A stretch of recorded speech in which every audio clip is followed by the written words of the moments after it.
He's one of the longest-serving heads of state in the world, a figure whose decisions really do shape global politics. But behind that title, Supreme Leader, is a personal journey that, honestly, very few people truly understand. So today, we're going to dig into the life of Ayatollah Seyyed Ali Khamenei. So, who is the man behind the title? His path from being a young scholar all the way to the highest authority in Iran is a pretty complex story. It's a story that shows how power is built through faith, art, and of course, revolution. And let's be clear, his influence is absolutely huge. For decades, he has set the course for his country and has been a major player on the world stage. Really, if you want to get a handle on modern Iran, you've got to understand his story. And to do that, we need to rewind, go all the way back to the beginning, back to his formative years as a young scholar who, interestingly enough, also had this deep love for the arts. Okay, so he was born back in 1939 in Mashhad, which is a really important holy city in Iran. His father was a pretty well-respected cleric, so his upbringing was, as you can imagine, steeped in faith and scholarship right from day one.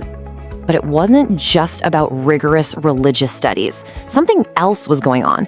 He was developing this real passion for literature and for Persian poetry, and that artistic side, it's a really key part of who he is and something that people often miss. So when he turned 18, he formally started his advanced studies in what's called a Hawza. Think of it as a traditional Islamic seminary. This is where he really built the foundation for everything he'd learned about philosophy, Islamic law, and the Quran. But, his life wasn't going to be spent just in the seminary. It was on a collision course with the incredibly turbulent politics of the time.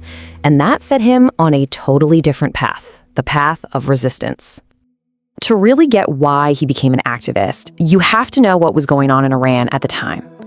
Back in the 60s and 70s, Iran was ruled by the Shah.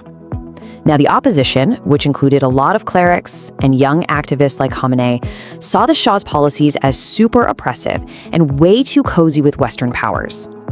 And speaking out like this, well, it had some pretty serious consequences. He started working with a future revolutionary leader, Ayatollah Khamenei, and he quickly became a really big voice against the Shah. His activism got him arrested, not just once, but multiple times. He ended up spending years in prison and in exile.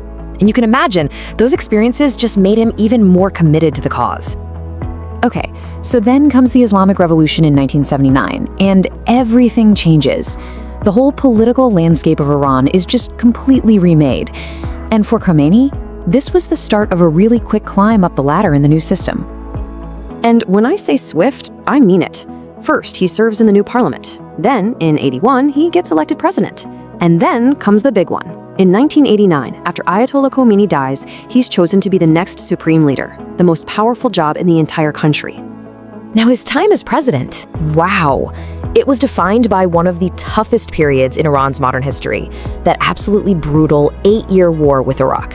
So you can bet his focus was almost 100% on national defense and just trying to steer the country through that awful conflict. So that brings us to his time as supreme leader, which has now been more than 3 decades. And his leadership has really been defined by a clear set of principles, which have had an undeniable impact on Iran and the rest of the world. So for his supporters, and there are many, both in Iran and outside of it, he's seen as this powerful symbol. He's a symbol of resistance against foreign powers, a protector of Iran's independence, and a spiritual leader. And that perspective is totally central to understanding his base of power. When you look at his decisions and his worldview, it really boils down to 3 core ideas. First, self-reliance for Iran. Second, unity among Muslims around the world. And third, a firm opposition to what he sees as dominating global powers. And his influence doesn't just stop at Iran's borders. Because he's both a political leader and a religious authority, what he says and does carries a lot of weight all across the Middle East and the wider global Muslim community.